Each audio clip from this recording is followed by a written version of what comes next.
Good morning guys, welcome back to my channel. সবাই কেমন আছো? আশা করি সবাই ভালো আছো। আমি খুব ভালো আছি। তো সকাল সকাল চলে এলাম একটা মিনি ব্লগ নিয়ে।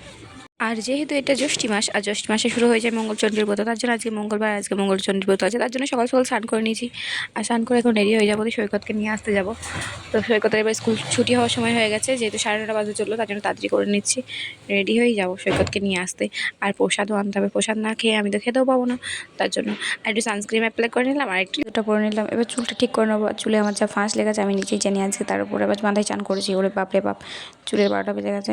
তো চুলটা ঠিক করে চলো যাওয়া যাক এবার। আর আমি বেরিয়ে পড়েছি যাওয়ার উদ্দেশ্যে, চুল টুল ঠিক করে নিয়ে। তো এদিকে মাথার উপর সূর্যি মামা একবার লাফিয়ে উঠেছে, এত রোদ ধারণার বাইরে।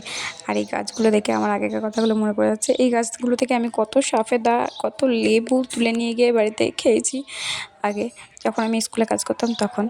তো তখন ব্যাপারটা পুরো আলাদা ছিল। আর এখন এই গাছগুলো থেকে আম জাম এসব পাড়তে গেলে না নিজের একটা লজ্জা লাগে।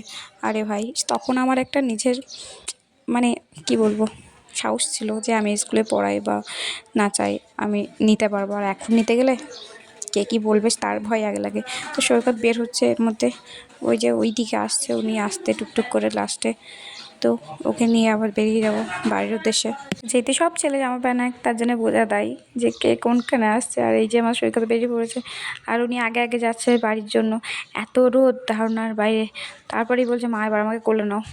তাই আমি বললাম চলো করে নিচ্ছি, আর ওকে কোলে নিয়ে তারপর আর ভিডিও হয়নি। তো তারপর বাড়ি চলে এসেছি, বাড়িতে এসে ভিডিও করছে। সৈকতকে একটু শরবত করে দিলাম, ও খেয়ে দিয়ে নিল। আমরা নতুন ঘরে চলে এসেছি, মায়ের নতুন বাড়ি, স্বপ্নের বাড়ি। তো এই ঘরটা আমি থাকি আর সৈকত থাকে। মা ঘরে যেহেতু শুতে পারে না, তাই মা বারান্দায় থাকে, আর আমি শোকেসটা এই ঘরে ভরে নিয়েছি। আর দাদার ঘরটা আপাতত ফাঁকাই আছে, দাদার ঘরে কিছু ভরা হয়নি।